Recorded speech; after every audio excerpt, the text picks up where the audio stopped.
Oh my god, a new video! I know, I've been missing in action for a couple weeks, right? Guess why? Have you guessed it? That's right. When you're watching this, it will be... I think I'm going to upload this the day of, so May 16th. I will be graduating from college with my bachelor's in sociology. And yeah, it's been a long time coming. So thank you everyone for bearing with me during this time and missing videos and all that jazz. So yeah, I'm done. I am done. I am walking across the stage while you're watching this. So now we just need to get the braces off. So as you can see, I started by taping this page, and I was like, let's make some more texture with this masking tape. So I'm just pinching the tape as I lay it down and just getting some texture in there. The nice thing about masking tape is it's sticky, but it's not too sticky. Unfortunately, it's not sticky enough to be able to trust it all by itself, so there's going to be a whole lot of paint keeping this tape down. And I cannot speak today. What in the world? I don't know. So, yeah. I don't know what I was doing on my phone, but there you have it. So I'm just getting some super heavy gesso. This is by Liquitex. And I'm just smearing it with a palette knife. Sorry about the umming. I totally blanked for a minute. I always equate it to like a computer rebooting. Like my brain just reboots right in the middle of a thought and I shut down and I just like stare blankly ahead. My sister and I both do it, and it drives each other crazy. We drive everyone else crazy with it too, but we literally just freeze. It's like you're watching a downloaded video on oh, see, I did it again. Good lord, on dial-up modem. Alright, we're going to try again. So, I am smearing this super heavy gesso all over these pages. As you can see, I did not put any masking tape on that little middle piece. So, I am just kind of creating my own texture by tapping the back of the palette knife, and it's creating some peaks and valleys. So, I wanted a couple different types of texture. This page, there's two versions of this page. There's the page that I make right now, and then there's the page that I cover this page up with. So there's really two pages here, and I'll get to that in a minute, you'll see. But I wanted to share this process because I really like how this came out, but it's just not me. So anyway, okay. So still just smearing this super heavy gesso. Now, super heavy gesso, I think Donna Downey equates it to like marshmallow fluff. It's that kind of consistency. It's thick and it's kind of creamy. Regular gesso is more runny than this is. And it also takes a lot longer to dry. So keep that in mind if you're using super heavy gesso. Especially in like the crease of the book, this took a very long time to dry. So just keep that in mind. And I think it's time to start going in with the paint. Now, alright, I'm using Distress Paint, and this is Broken China. And I'm a mess in this with the Distress Paint. Of course, my wife comes home right as I'm recording audio. It's just always, every time. So this is Mustard Seed. And I wanted to get a good blend on these colors. That's why I'm kind of just pushing them right up next to each other. And as you can see, I went in with some Salty Ocean.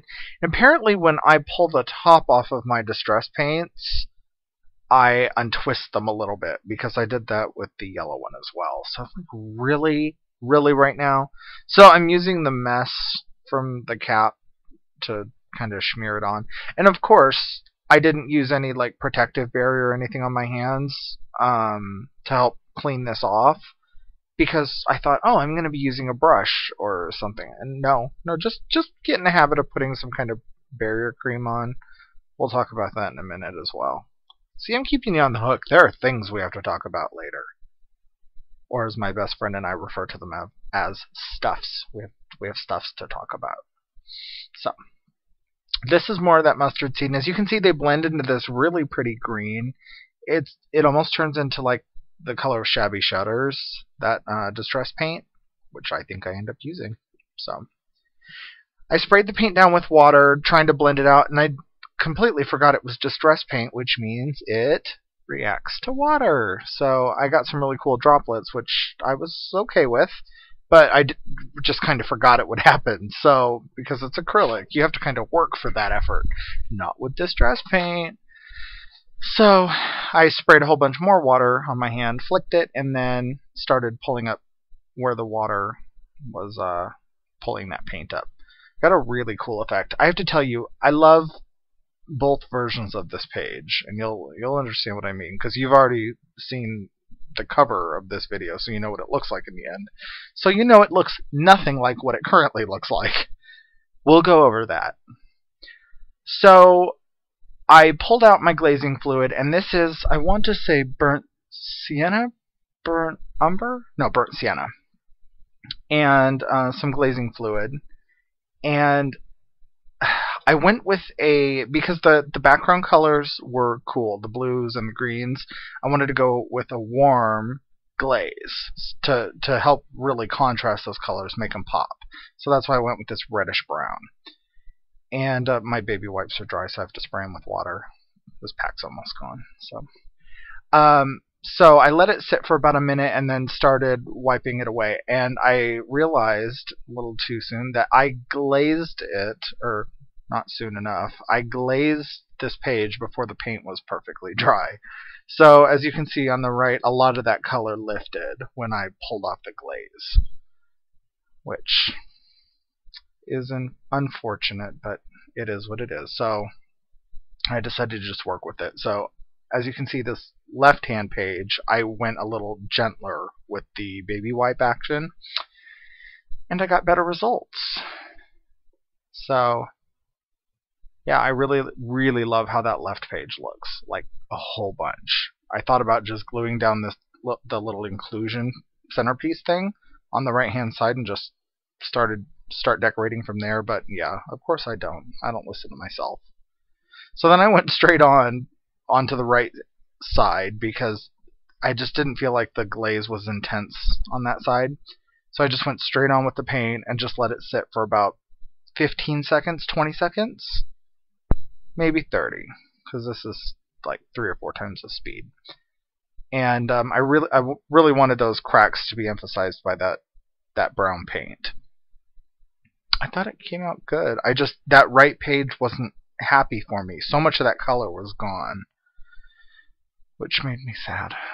But so I mixed up some spray acrylic, which is just acrylic paint. I wish I had black fluid acrylic. One day I will get some, because that's better for sprays. And some matte medium, because I didn't, it was fluid matte medium, because I didn't have any fluid acrylic. I wanted to make the paint more fluid without adding too much water, and a whole bunch of water. So I still added water, but not as much as I would have needed to had I not added it. So I sprayed it through a stencil, and I really love this. I love this. However, this does not look like I created this. This looks like another very popular artist whom I love, and you know I love. It looks like she created it.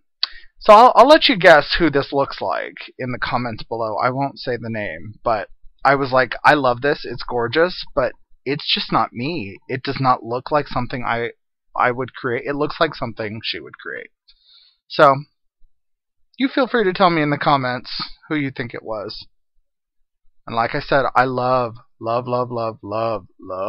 her. I love this. But I don't love my art looking like someone else's. I like being inspired by other people, but I don't want it to look like someone else created it. So that was the problem I was having with this page. So I decided to add some more paint over the top to try to push that stenciling into the background. And this is just Aquamarine Fluid Acrylic by Utrecht.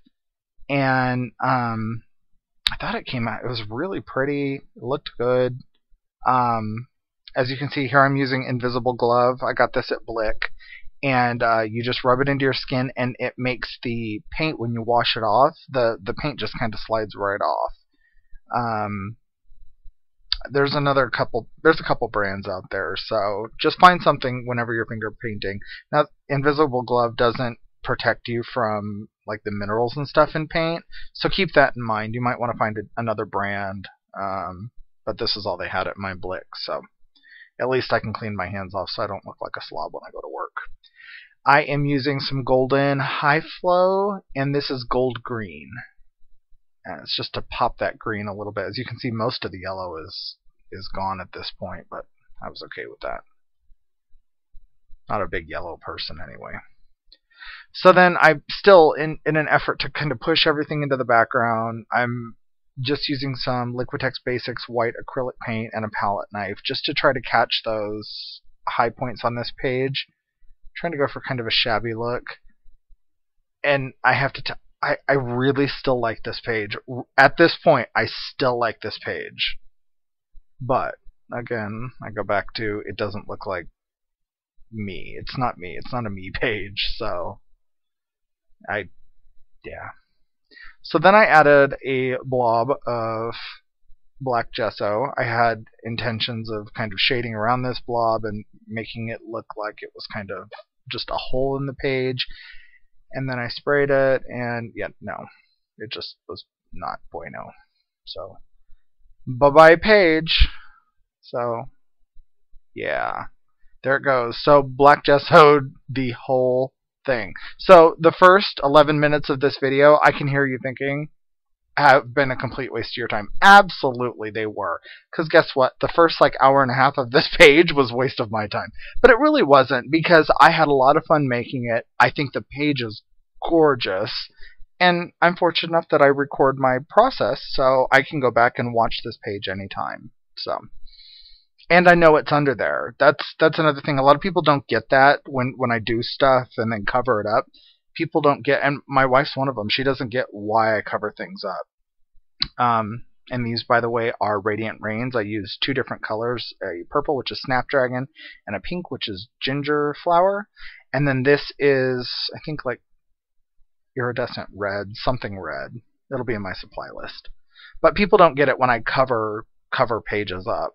But I know it's there. I know what I did, so. And that's part of the fun.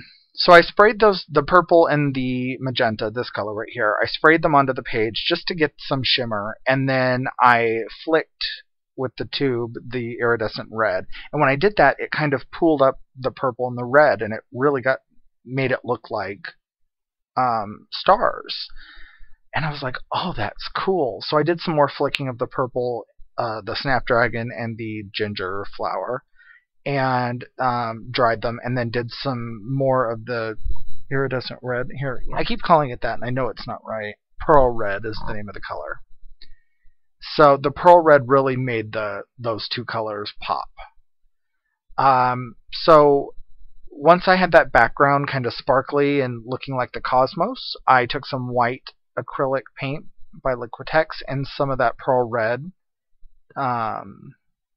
Radiant Rain to water it down, and then I took my Liquitex spatter brush thing, this thing, and just started creating stars like crazy.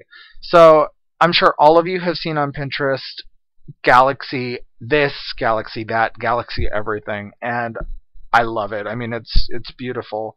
But really, what really inspired me, and I'm kind of embarrassed to admit this, I'm a Trekkie. I love Star Trek.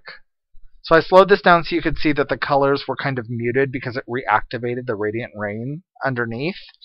So I went back in after sealing this, and I've already done a couple videos on sealing your pages. And when I sealed the Radiant Rain down, it made that white really pop. So now it looks like there's layers, because the white in the background has like a purple and pink tinge to it, whereas after I sealed it, the white stayed crisp. So yeah, I'm a Trekkie. I love space. I'm such a dork. Anything to do with space, I'm all about it. My wife hated Interstellar. I loved it. I don't know. I just like it. Love space. So So you get to see me be a really big dork right here. I decided to E6000 these letters down. They're thickers, and they're black, so you really can't see them in the video, but you can see them in real life. So I think you probably already saw it while I was yammering on. I sat my sheet of stickers in that white paint. I was like, really? Really? Between the spilled distress paint and sticking my stickers in the... Oh, I'm a mess. So, I know what you're thinking, and why would you use black on top of a dark page? And it's because this page, again, this is another one that was kind of...